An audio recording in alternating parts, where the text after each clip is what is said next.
ang buhay Kristiyano ay pangit, hindi tayo magandang example sa mundo, sasabihin ng kung ganyan din lang ugali ng Kristiyano, di bali hindi na ako maging Kristiyano. So ganun ang dito, pinapakita ni Paul. Ganun ang pinapaliwanag ni Paul. Na kailangan mamuhay tayo ng maganda dahil tayo, kung kailangan natin maglingkod sa Panginoon, kailangan tayo Kristiyano tayo.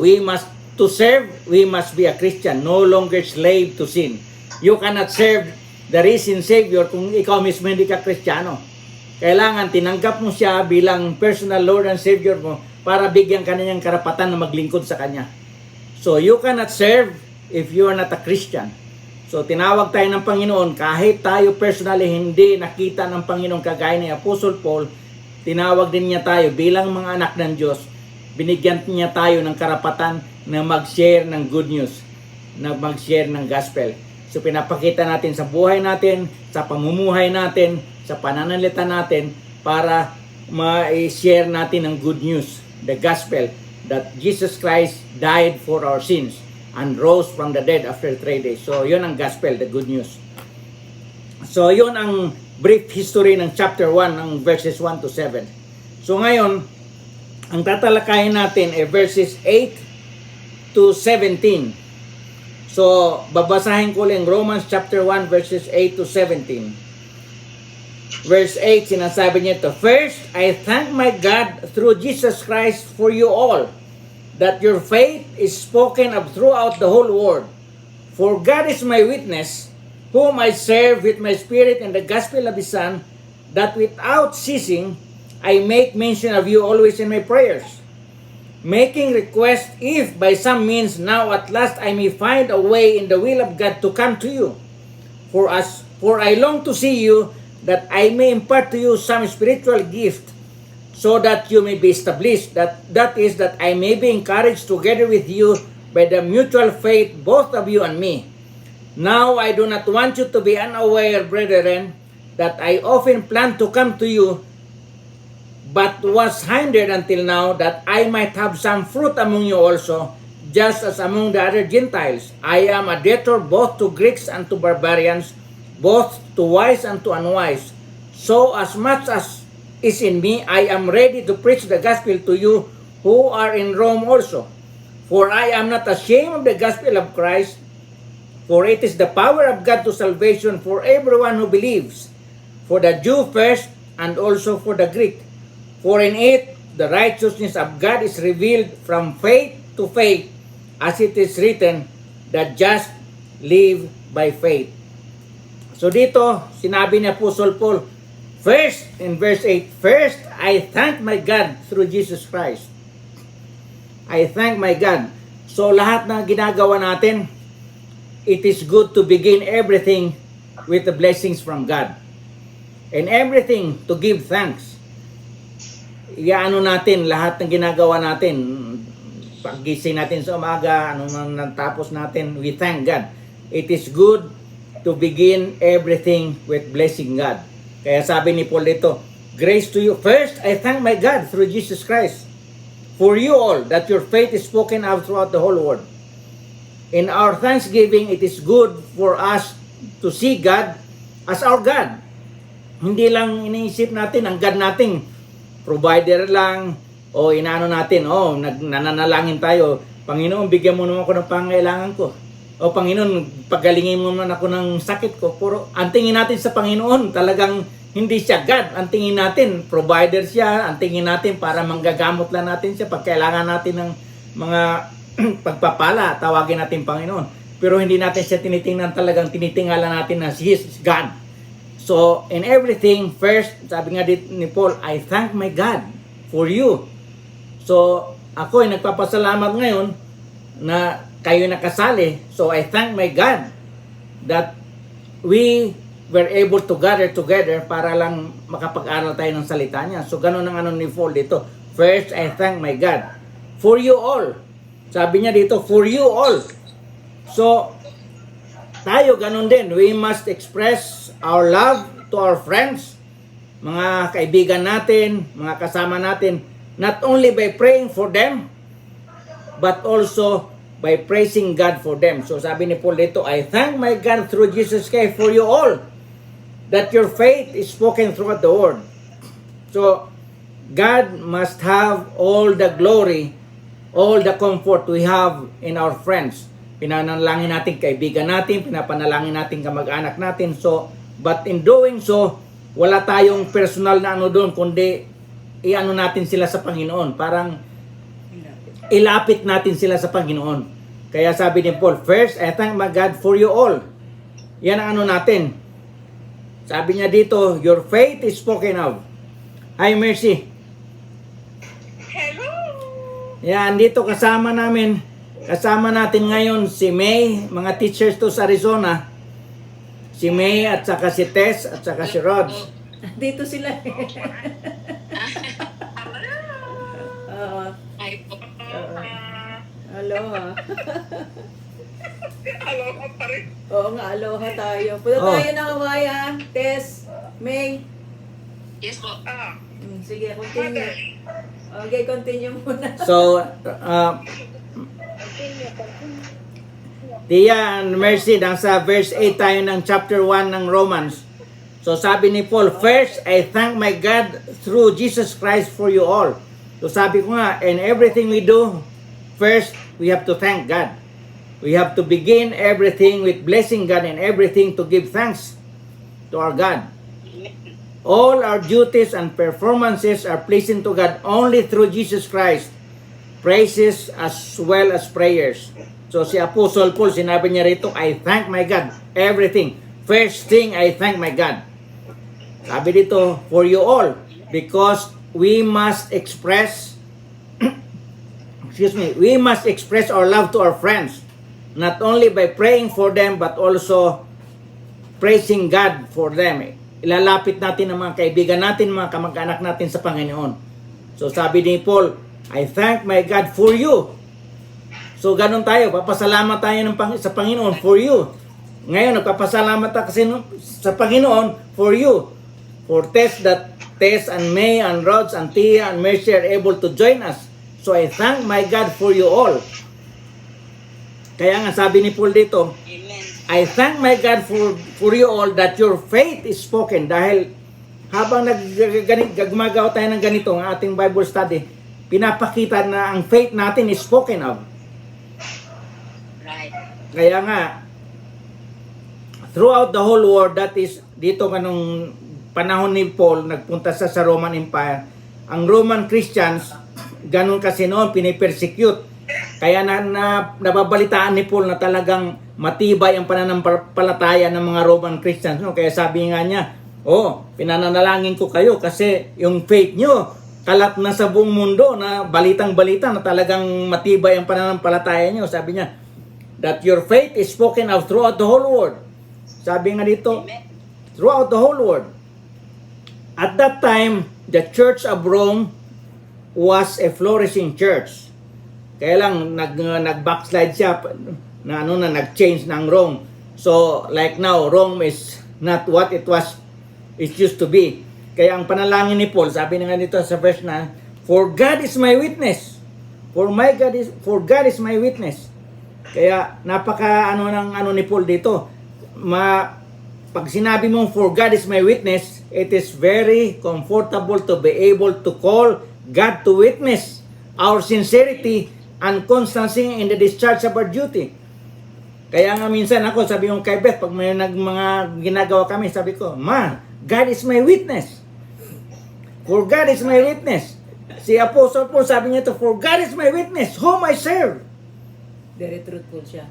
Pag sinabi mo, for God is my witness, talagang ang heart mo, ang pure na ginagawa mo yung gawain. Si Paul, sabi niya, ginagawa ko ito, God is my witness. Pag sinabi mo, God is my witness, it is very comfortable. Isipin mo kung kaya mong tawagin ang Panginoon, sabihin na ang Panginoon ang witness ko. So that means you're really truthful. For God is my witness. If you feel comfortable calling God to witness to your sincerity and your constancy of performance of your duty to serve Him, talagang even in our secret prayers, God is particularly a witness to our secret prayers. Talagang masasabi nating pure ang intention mo para maglingkod sa Panginoon. Kasi Apostle Paul sabi niya, I can call God my witness, Right. whom I serve with my spirit and the gospel of His Son, that without ceasing, sabi niya, I make mention of you always in my prayers. So, sabi ko nga, Paul mentions this as his show of love to them. Pinapakita niya na mahal niya mga Kristiyano sa Roma. Sabi niya, the only kindness that is in the power of our hands is by prayer to recommend them to the loving kindness of God. Kaya sabi nga niya, I'm praying, God is my witness, that without ceasing, I make mention of you always in my prayers. Ganon din tayo sa mga kaibigan natin. Magpipray natin. Minsan, Tess, o kayo ni Ate Violi, ni Labeth, nagpipray kayo. Kahit hindi alam. Kasi ganito nga, that is the only kindness that is in the power of your hands. It is in the power of your hands to pray for your friends. Right. By prayer, to recommend them to the loving kindness of God. Kaya pag sinabi mong, I have to pray for your friends, and then God is my witness that I always mention you in my prayers without ceasing. Sabi nga niya rito, without ceasing, I make mention of you in my prayers. Isipin mo si Ate Tess o si May, i-mention nila si Ate Bewley, i-mention natin yung mga kaibigan nyo, yung mga kamag-anak sa Pilipinas. So, that means pure talaga, inaano mo na talagang iniisip mo sila. That's the only kindness that is in the power of your hands. Kaya nga ako minsan, may mga taong sinishare ko, nasa Hawaii ako, ayaw nilang makinig ng sharing ng gospel. Sasabihin ko na lang, can I pray for you? Kasi pag sinabi, can I pray for you? Sino bang taong tatanggi na panalangin nga kita? So hindi ka tatanggi. Pero that's showing the kindness na gusto mo silang mailapit sa Panginoon. Kaya, dito sa example ni Paul na sinasabi niya na pagpanalangin niya yung mga Kristiyano sa Rome, sabi nga niya rito, making request, sa verse 10, making request by some means, now at last I may find a way in the will of God to come to you, for I long to see you. Malalaman natin dito that we may learn from the example of Paul the constancy of prayer. Yung lagi tayong mananalangin. Always, without ceasing. Panalangin natin ang kamag-anak natin, kaibigan natin, without ceasing. Ang pamilya natin. Hindi naman sinasabi rito na si Paul wala nang ginawa kundi manalangin lang. But in the performance of his duty, Hindi na siya nagtrabaho. hindi naman pwede sabihin natin si May, si Tess, hindi na magtatrabaho, puro manalangin. Pero ibig sabihin, first thing we do every day, have to thank our God. Tapos panalangin natin ang mga pamilya natin, kaibigan natin, katrabaho natin. Make mention in our prayers, sabi nga, without ceasing. So that means constancy. Palagi. Make it a habit. Constancy in prayer. And then, the charity in prayer. Charity in prayer meaning, I make mention of you. Para bang binigyan mo na siya ng pagpapala, I make mention of you. Okay, ma, let's pray for May. Oh, let's pray for Tess. Kahit hindi nyo alam, that's our charity in you. Dahil we make mention of you in our prayers. Para pagpalain kayo, I make mention of you. Kahit na wala tayong particular ibang kaibigan natin, papanalangin. Minsan nagpe-prayer meeting tayo, hindi nga natin kilala iba pinagpe-pray natin. Sabihin lang, isama mo naman si ganito. Kahit hindi natin kilala, ginagawa natin yon dahil nga mahal natin ang ating mga kapwa, mahal natin ang ginagawa natin yung ginagawa ni ang utos ng Panginoon. You have to pray for everybody. You have to pray for all the people in the world. Sabi nga dito, hindi mo sila kakilala, wala kang interest sa kanila, yet you have to pray for them. Si Apostle Paul, hindi niya kilala lahat ng Kristiyano sa Roma. Pero sabi niya, I have to pray for you all. Sabi nga niya, for God is my witness. So, comfortable na siya na witness niya ang Panginoon. Making request, sabi niya sa verse 10, making request if by any means. So, we must have recourse to God by prayer. Kasi in His hands and all our ways are at His disposal. Lahat na pagpapala, lahat na natin, all our times are in His hand and all our ways are at His disposal. Lahat. Anumang gusto mo, at the mercy of God tayo. Hindi mo pwede sabihin, ang galing-galing ko, na-promote ako. No, we are at the mercy of God. Kaya sabi nga ni Paul, ganito tayo, wala tayong recourse, kundi mag-request tayo sa Panginoon kasi everything for our times, we have no other recourse except at the disposal of God. Kaya si Apostle Paul sabi niya, gusto ko makarating sa inyo, sa verse 11, I long to see you that I may impart to you some spiritual gift. Kaya gusto ni Paul pumunta sa Roma, sa Roman Christians kasi naririnig na niya. He had heard so much of them that he had a great desire to be acquainted with them.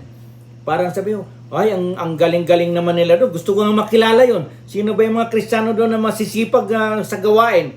Gusto ko makilala. Kasi sabi niya, fruitful Christians are much joy for us. Ako nung naglilingkod ako nung kahit sa Pilipinas pa, gusto ko makasama yung mga mabalitaan ko, mayroong pastor doon na naglilingkod, nagme-ministry. Sabi ko, gusto kong makilala yan. Kasi it's so much joy para sa mga Kristiyano. Fruitful Christians are a much the joy. Ano man ang balak natin, ang Panginoon pa rin ang magbibigay noon. Kaya sabi ni Paul, ang tagal ko nang binabalak pumunta sa inyo pero hindi ako makarating-rating. So, minsan, meron tayong mga plano sa buhay natin, hindi pa natin makamtan yun, huwag tayong mainip kasi as God's will, hindi sa ating kagustuhan yan. At God's time, minsan ang timing ng Panginoon, ang time niya, hindi tugma sa atin. Minsan, nananalangin tayo, ang sagot, no. Minsan, ang sagot, yes. Minsan, ang sagot, sabi niya, wait. Kaso minsan hindi tayo nakapag-wait. Ang tagal-tagal naman. Nainip tayo.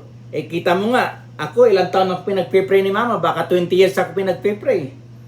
Dati, tinatakwil ko sila. Nagagalit ako pag nasa church sila. Ano ba naman kalukuhan yan? Alas 7, nasa church na kayo. Alas 12, hindi pa kayo tapos. Ano ba naman yan? So, pinagpipray niya ako. Tapos, minsan, mga ka-member ng church, sumasama sa amin. Natutulog ako, pinagpipray na pala nila ako. So, see, the power of prayer.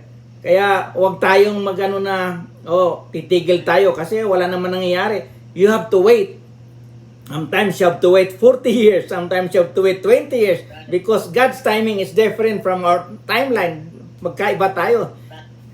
Kaya nga, minsan, we must not consult our own inclinations as much as the necessity of other people's souls. Kasi, minsan, ang inclination natin iba doon sa ng Panginoon. Parang kwento doon sa isang tao nagpunta sa mall. Mahirap ang parking kasi holiday, punong-puno yung parking ng mall. Sabi niya, Lord, bigyan mo naman ako ng parking slot. Tapos may lumabas na isang kotse, nagkaroon ng slot. Sabi niya, oh no, Lord, never mind, nakakita na ako by my own. So minsan ganun tayo Nainip tayo sa sagot ng Panginoon. So, ganon si Paul, sabi niya, gusto kong pumunta dyan pero I'm hindered from coming. Hindi dahil sa pinigil siya ang sarili niya, kundi mayroong inano pa sa kanyang Panginoon na gagawing ibang bagay. So sometimes, tayo, mag-antay lang tayo yung timing ng Panginoon. Kung mayroon tayong pinapanalangin, minsan ang tagal-tagal, minsan ang bilis ng sagot. Pag matagal ang sagot, ibig sabihin ayaw ng Panginoon Kaso minsan matigas ang ulo ng tao. Lord, bigyan mo ng ganito. Ayaw na ni Lord kasi hindi makakabuti sa'yo. Pinipilit mo pa rin yung sa'yo. So, we must learn to accept God's will sa buhay natin. Kaya sabi nga ni Paul, ako matagal na akong gustong pumunta sa inyo. Pero hindi ako makapunta-punta. Sabi niya, ayoko niya. That is, I may be encouraged together with you by my mutual faith, both of you and me. Now I do not want you to be unaware. Brethren, I often plan to come to you, but was hindered until now, that I might have some fruit among you also. Minsan, may kagustuhan tayo, hindi natin nakukuha dahil hindi gusto ng Panginoon yun. O kaya sabi ng Panginoon, hindi makakabuti sa iyo yun. Hindi ko ibibigay sa iyo yung panalangin mo na yan, yung nire-request mo sa akin kasi hindi yan hindi makakabuti sa iyo yun Mamaya, nananalangin kang ma-promote ka dun sa ibang bayan. Yung pala, mapunta ka sa ibang bayan, pangit pala yung kahinatnan mo dun. So, hindi ka bibigyan ng kahit manalangin ka na manalangin. Sabi ng Panginoon, hindi ko bibigay sa yan kasi mapapahamak ka. So sabi ni Paul, gusto ko nang pumunta sa inyo, tagal na pero hindi pa ako makarating-rating. So, ganun din tayo. Si Paul gusto niyang pumasyal sa Roma kasi gusto niyang turuan pa yung mga Kristiyano ron. Sabi niya, that they might be edified. Sabi niya, I might have some fruit among you also, just among the other Gentiles. So, sabi niya, I am ready to preach the gospel to you. For I am not ashamed of the gospel. As I am not ashamed of the gospel of Christ, for it is the power of God to salvation for everyone who believes. It is very refreshing sa ating mga Kristiyano. Parang personal Oo. message niya. Oo. Diretso. Diretso nga ang message niya, sabi niya, Diretso. I am not ashamed of the gospel. Sabi nga dito, if I had an opportunity to preach the gospel, kahit saan, kahit sa public place, kahit sa perilous place, kahit may opposition, I am ready to preach the gospel dahil hindi ko kinakayang gospel. Hindi ko kinakayang gospel kasi yan ang nagligtas sa akin. Sabi ni Paul, yan ang nagligtas sa akin eh. Yung gospel na yan, doon ako nakakilala sa Panginoon. So, hindi ako mahihiyang ituro yan. Hindi ko mahihiyang i-share yan kasi yun ang nagligtas natin. Sabi nga niya, I am not ashamed of it because sabi nga dito, the gospel was run down by those that call themselves. There is a great deal in the gospel in which such a man as Paul might be tempted to be ashamed of. Especially that whose gospel is it? Isipin mo ang gospel na yan based nung sabihin mo mag-share ka ng gospel based on a man hung upon a tree, si Jesus Christ na pinako sa krus. Tapos ang doktrina ng gospel, sabihin natin, accept the Lord Jesus Christ and be saved. Para napakasimple. Gusto natin komplikado. Pag sinabi mong tanggapin mo ang Panginoon Jesus, ikaw maliligtas. Tanggal lahat ng iyong kasalanan.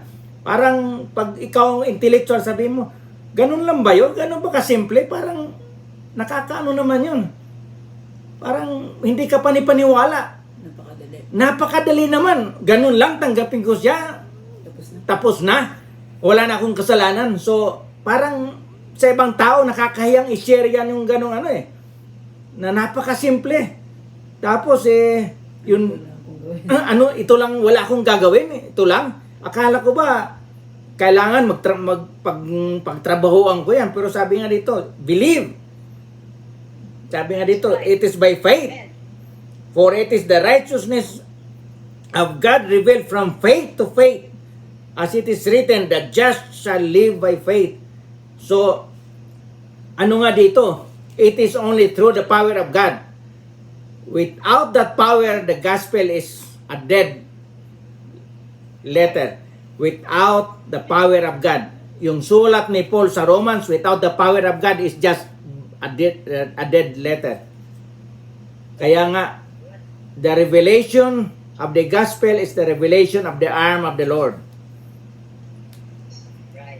Kaya tayo bilang mga Kristiyano, hindi tayo dapat mahiya sa pag-share ng gospel. Ako nga, nung bago akong Kristiyano, nag-share ako sa Manila. Sinasabi nila ako, si Raulo ako. Sabi ko, yes, I'm crazy for God. At sabi nila, ano nangyari kay Doc Joel? Si Raulo ata. Nung iniwan namin yung, inano ko yung karir ko, nag-focus na ako sa paglingkod sa Panginoon. Sabi nila, ano ba naman yan? Pati negosyo mo wala na, pati karir mo wala na. Sabi ko, sa Pilipinas ka ako, 3 Lord lang naman na may pera. Waiting Lord, drug Lord, praise the Lord. So pinili ko kako, praise the Lord. So, gano'n na lagi kong sinasabi nun. Pero hindi ko kinakahiya. Nasa Hawaii kami, kahit saan kami mapunta, hindi ko kakilala mga tao. Nag-share ako ng gospel. Kasi hindi ko kinakahiya dahil yung gospel na yun, yung nagligtas sa akin sa kasalanan ko eh. Yun ang nagdala sa akin sa Panginoon. Ako binigyan ngayon ng pwesto sa langit. So, hindi ko ikakahiya yun. Ako excited pa i-share ko sa ibang tao na, uy, may nakita akong magandang, para lang tayo nakakita ka ng istorya sa Bible, nakita ka ng ginto, nakita ka ng pearl. Siyempre, excited kang i-share sa ibang tao. So, ganun din to. Tayo, naligtas tayo, saved tayo through our faith. Excited din tayong i-share sa ibang tao. Yan. So ganun ang ano dito ni Paul. Sabi niya, excited din ako. Gusto kong that I may be encouraged together with you by the mutual faith, both of you and me. So tayo mga Christian, nagpapalakasan tayo para ma-encourage tayo. Si Tess, si May, si Tia, ako, na-encourage ako pag nag-aaral tayo ng salita ng Diyos. Kaya si Paul dito, sabi niya, pupunta ko dyan, that I may be encouraged together with you by the mutual faith. Yung mutual faith. So tayo nag-aaral tayo, nagba-Bible study tayo, para tayo nagpapalakasan sa isa't isa. Yung nagbibigay sa atin ng kalakasan, yung constant assembling together of faithful Christians. Yung encouragement. So na-encourage tayo. So ganun ang ano ni Paul. Kaya sabi niya dito, to the Jews first, and then to the Greeks also, to the Gentiles. To the Jews first, the lost sheep of the house of Israel, una inoffer yan sa Jews, both by Jesus Christ and His apostle. Kaya nga doon sa Acts, sa book of Acts chapter 3, inano muna yon. Pero ni-refuse na mga Jew. So, upon refusal, the apostles turned to the Gentiles. Kaya ngayon, Jews and Gentiles stand on the same level. Equally miserable without a Savior. Ang Jew, ang Gentile, ang Greek, miserable without the Savior. But both, tayo pareho, are welcome. Welcome to the Savior. Sabi nga sa Colossians chapter 3 verse 11, miserable tayo without a Savior, but we are also equally welcome to the Savior. Ang mga Jew noon nagugulat. Sabi niya, ganun lang ba kadali yan? Ganun lang ba kadali? But it is the power of God unto salvation. It is through the power of God. It is to those and those only that believe. Sabi nga dito ni Paul, for it is in the righteousness of God revealed from faith to faith that just shall live by faith. So it is only by faith. It is only to those who believe. Pag hindi ka naniniwala, hindi ka maliligtas. So it is only to those who believe. The justification as a believers as the way, the righteousness of God is revealed. Our misery and ruin being the product of our iniquity, yung ano natin, kasalanan natin, yun ang kailangan, ang righteousness of God lamang. It is God's appointing, it is God's approving, and it is God's accepting. It is called the righteousness of God. Wala tayong kinalaman. Para sabihin dito, ito lamang is God's appointing, God's approving, and God's accepting. Because wala tayong para matanggal ang pretensions natin na ang righteousness ay dahil sa kagagawan natin through the merit of our works. So hindi, it's only through faith. Kaya nga dito, faith and faith alone. So only for those who believe. Kaya ang Jew noong una, hindi nila in-accept, ni-refuse nila, kaya nagpunta na si Paul sa Gentiles, nagpunta na siya sa tayo na ang naano ngayon, na save. Kaya pasalamat nga tayo na ni-refuse rin ng ano, yan ang God's plan, ni-refuse sila, nag-refuse ang mga Jew noon para ma-share sa atin ang gospel, para tayo naman ang maligtas. Kung hindi tayo kasama dapat. Jew muna. Kaso ni-refuse ng Jew, kaya napunta ngayon sa Gentiles. Pero sinasabi nga, it is said to be from faith to faith. Sabi nga, the just shall live by faith. From faith to faith, from the faithfulness of God, revealing to the faith of man, para sa iba na tumatanggap, from the faith of dependence upon God, only upon dependence of God. Hindi pwedeng sa kagagawan natin. Wala tayong karapatan magsabi na na-save ako dahil sa ginawa ko. Wala tayong karapatan magsabi na ako'y makakarating ng langit dahil sa kabutihan ko. It is only God's appointing and God's approving and God's power. It is only by God. So, the just shall live by faith. Just by faith. There is faith justifying us. Live by faith. There is faith maintaining us. And so, there is a righteousness from faith to faith. Faith is all in all. sa pag-umpisa ng Christian life natin, habang nagpa-progress tayo sa buhay natin, it's not the merit of our own works, it's only by faith. Kaya sabi nito, the just shall live by faith. It is not from faith to works. It is only by faith. Hindi pwedeng sabihin na samahan mo. Kaya nga, yung mga Roman Catholic, sinabi pang Roman Catholic, ang teachings nila, hindi sinasabi yung it is only by works. Kaya maliligtas ka pag mabait ka, pag mabuti ka. Pag maliligtas ka, pag nag-member ka dito sa church nito. Pero sinasabi dito sa Book of Romans na it is only by faith, from faith to faith. For it is the power of God to salvation for everyone who believes. Only to those who believe. If you don't believe, hindi ka pwede maligtas. So, dito, kinukonvince dito ni Apostle Paul, kinukonvince niya na tayong lahat ay guilty, tayo lahat ay dapat mapunta sa impyerno para ang gospel ay maging mas welcome para sa atin. We must first see the righteousness of God condemning, and then the righteousness of God justifying, na worthy tayo talaga na matanggap ng Panginoon. So pinapakita ni Paul dito ang kasalanan natin, ang guilt natin, ang wrath. Tapos pinakita niya ang way of salvation dito sa first 3 chapters ng Romans. Kaya the wrath of God is revealed. The light of nature and the light of the law reveal the wrath of God from sin to sin. Kaya dito ginajustify ang righteousness of God from faith to faith. Yun ang ini-emphasize ni Paul. Sabi nga dito, for the wrath of God is revealed from heaven against all ungodliness and unrighteousness of men who suppress the truth in unrighteousness. So, in-explain ni Paul dito na talaga tayo lahat ay makasalanan, kailangan natin ng Savior. Pero Jews and the Greek or Gentiles equally on the same level, lahat tayo makasalanan, for all have sinned and fall short of the glory of God. Pero equally rin tayo, lahat may access tayo sa Panginoon through faith for everyone who believes. So, ganun ang pinapaliwanag ni Paul dito sa kanyang first 3 chapters of Romans. So, ang main niya dito, point dito na tayo lahat ay dependent lamang on God's acceptance and on God's providing us the way of salvation for those who believe. Tayo lamang ay ipinili ng Diyos, in-appoint. It is of God's appointing, it is of God's approving, it is of God's accepting us. So, Amen. kung tayo'y maniwala doon by faith, then tayo maliligtas.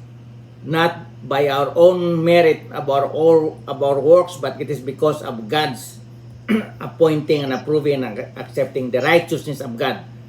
Right. It is only through the righteousness of God. So, yun ang pinapaliwanag ni Apostle Paul dito. So, yung mga susunod na verses up to, maganda na dito yung umpisa ng chapter 3, dahil doon pinapaliwanag na ni Paul ang makasalanan tayong lahat. Sabi nga niya dito na no one is righteous, not one. No one understands. There is none who seeks God. Tapos iano niya naman dito na pag tayo'y inaccept natin na talagang wala tayong magagawa, tapos maniwala tayo sa the power of God, because it's only the name of God. The only way to salvation is believe. And there is none righteous, no, not one. Not a single one, none righteous, none who wants to seek God. Yeah. So yun ang sinasabi niya rito. It is the righteousness of God. Verse 11 yata yan. Oh, ano yun? Chapter 3 verse 11. Yeah. There is none righteous, no, not one. Ay yung question dyan ng mga na sa Sunday school namin sa Katbalugan pa. Ay, di pati yung pare. Oo. Nagkasalanan. Malahat nagkasala. Pati Madrid, sabi nila. Oo, lahat nagkasala. So, yun ang dyan. Kaya nga, Maganda ang saro ng Bible. for all have sinned and fall short of the glory of God. Yes. For all have sinned. So, Kaya nga pinadala ang ating Panginoong Jesus. Yun ang ini-explain ni Paul na for those who believe. Sabi nga dito, I am not ashamed of the gospel of Christ, for it is the power of God to salvation for everyone who believes. Everyone who believes. Wala tayong karapatang magsabing Right. magaling ako, matalino ako, naintindihan ko lahat yan. Tapos I can go to heaven by my own merit. Wala tayong karapatan kasi sabi nga, all have sinned and fall short of the glory of God.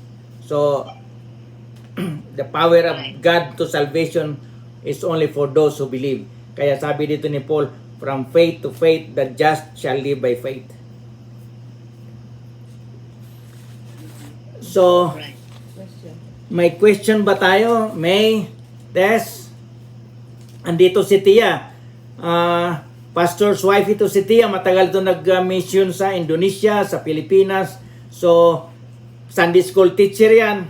Kung may katanungan kayo, andito si Tia na expert sa Biblia from cover to cover. May tanong lang ako na naisip ko lang. Yung sa ano ba,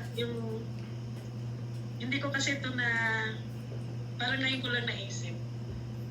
Yung sa prayer ba, like for example, pinipray mo yung mga friends mo, yung mga kakilala mo, yung family mo.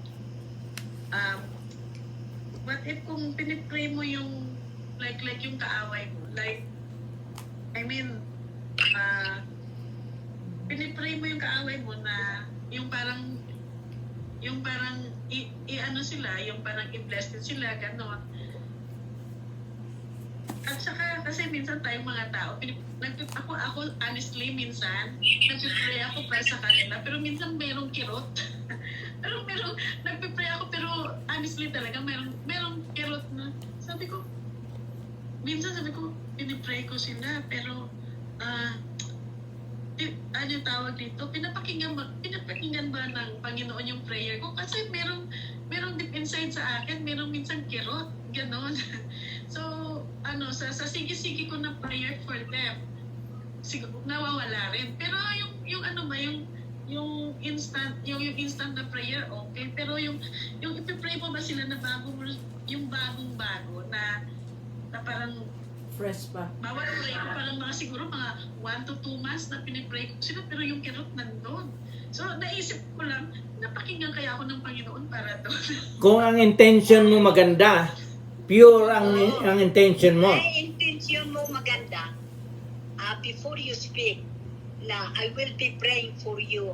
I will pray what is your problem, and then pareho ng winitisan sa talugan. Sabi niya, alam mo, ang anak ko na ito, 5 years old, parang problema ko. Sabi ko, I will be praying for you for, ang pangalan ng bata, si Mark. Tapos ang sunod niya nga, 2 years old, Joel. Sabi ko, and then sabi ko, I will be praying for Mark and Joel. You know what? Narinig ko sa radyo, nag-testimony ito si Mark at saka si Joel na ang mami ko nagkwento na si Mrs. Mariano nagsabi sa